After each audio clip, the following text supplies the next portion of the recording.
Hello दोस्तों, welcome to crime tracker channel. दोस्तों, आज हम बात करने वाले हैं स्विट्जरलैंड के एक बेहद ही खौफनाक मर्डर केस के बारे में, जिसने स्विट्जरलैंड ही नहीं बल्कि पूरी दुनिया को हैरान कर दिया था।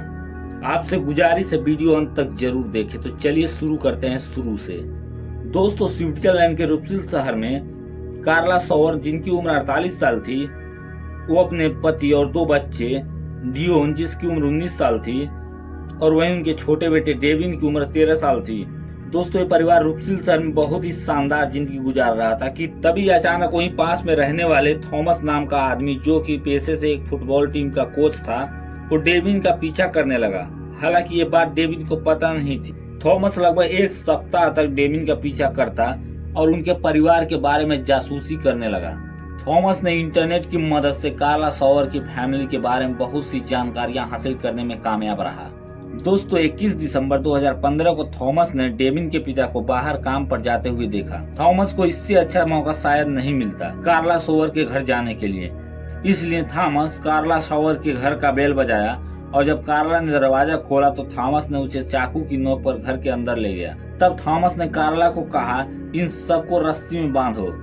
तब कार्ला ने मजबूरन डेविन, डियोन और सिमोन को रस्सी की मदद से बांध दिया। फिर थॉमस ने कार्ला से कहा कि तुम्हारे बैंक अकाउंट में जितने पैसे हैं वो जल्दी निकाल कर ले आओ और किसी को कुछ मत बताना, नहीं तो मैं इन सबको मार दूंगा। यह सुन कार्ला बेहद ही डर गई थी। दोस्तों, कार्ला जल्दी से अपने नजदीकी बैंक पर गई और वहां उसने अपने बैंक अकाउंट से लगभग 11,000 स्विस फ्रैंक निकाल कर घर लौटी, वो भी बिना किसी को कुछ बताए। दोस्तों, कार्ला जब अपने घर आई तो थॉमस ने दरवाजा खोला और उसके हाथ से पूरे पैसे लेने के बाद कार्ला को भी एक किनारे बांध दिया। हालांकि कार्ला ने बहुत गुजारिश की थॉमस से कि वो हमारे परिवार को छोड़ दे, हमने पैसे दे दिए, बस उसे और क्या चाहिए। तब थॉमस ने अपना असली मकसद कार्ला को बताया। उसने कहा कि वो डेविन को पसंद करता है। ये सुन सब हैरान हो गए। दोस्तों, थॉमस ने डेविन, जिसकी उम्र 13 साल थी, उस बच्चे के साथ थॉमस ने बलात्कार किया। तभी डियोन, जिसकी उम्र 21 साल थी, वो अपना हाथ रस्सी से छुड़ाने में सफल रहा। तभी थॉमस तेजी से डियोन के पास दौड़ा और उसका गला रेत दिया, जिसके कारण डियोन की मौके पर ही मौत हो गई। ये देख कार्ला और उसका परिवार चिल्लाने लगा, जिससे थॉमस ने जल्दी में डेविन, सिमोना और कार्ला के भी गला रेत कर हत्या कर दी। फिर थॉमस ने कार्ला के पूरे पैसे लेने के बाद उसके घर को आग लगाकर बड़े आराम से वहां से चला गया। दोस्तों, बाहर से देखने में ऐसा लग रहा था कि घर में आग लगी है, लेकिन जब पुलिस और फायर ब्रिगेड की टीम घर में गई तो सबके होश उड़ गए थे। पुलिस ने देखा 4 लोगों की अधजली लाशें घर में पड़ी हैं। ये खबर पूरे स्विट्जरलैंड में आग की तरह फैल गई। किसी को विश्वास नहीं हो रहा था कि स्विट्जरलैंड में भी कभी ऐसा हो सकता है। दोस्तों, मीडिया और स्विट्जरलैंड के निवासियों ने सरकार और पुलिस पर बहुत ज्यादा दबाव बनाया, जिससे कातिल पकड़ा जाए, लेकिन पुलिस 5 महीने तक थॉमस को पकड़ नहीं पाई। फिर स्विट्जरलैंड के पुलिस ने गूगल का सहारा लिया और स्विट्जरलैंड पुलिस ने गूगल से कहा कि वो रुप्सिल के इंटरनेट यूजर के आईपी एड्रेस को हमें दे। हम देखना चाहते हैं कि 21 दिसंबर उसके पहले कितने लोगों ने चाइल्ड पोर्नोग्राफी कंटेंट सर्च किया था। तब गूगल ने स्विट्जरलैंड पुलिस को रुप्सिल के लोगों के आईपी एड्रेस मुहैया करवाए।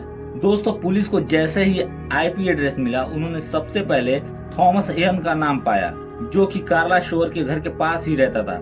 पुलिस फौरन थॉमस के घर गई और उसके घर की तलाशी लेने लगी। उस वक्त थॉमस के घर उसकी माँ और एक कुत्ता रहता था। दोस्तों, तलाश के वक्त पुलिस को एक बैग मिला, जिसमें लोगों को बांधने के लिए हथकड़ी और कुछ रस्सी और कुछ सेक्स टॉय भी थे। पुलिस को जब यकीन हो गया कि थॉमस ही कातिल है, तभी पुलिस की नजर थॉमस के कंप्यूटर पर पड़ी। दोस्तों, पुलिस ने जब थॉमस की सर्च हिस्ट्री देखी तो वो हैरान हो गए, क्योंकि थॉमस ने कार्ला के फैमिली के बारे में बहुत पहले ही सर्च किया था और उसका टारगेट 2 और फैमिली वाले थे। हालांकि वो बच गए क्योंकि पुलिस ने थॉमस को पकड़ लिया। दोस्तों, थॉमस के पकड़े जाने पर वहां की मीडिया ने कहा कि ये रुप्सिल का राक्षस है।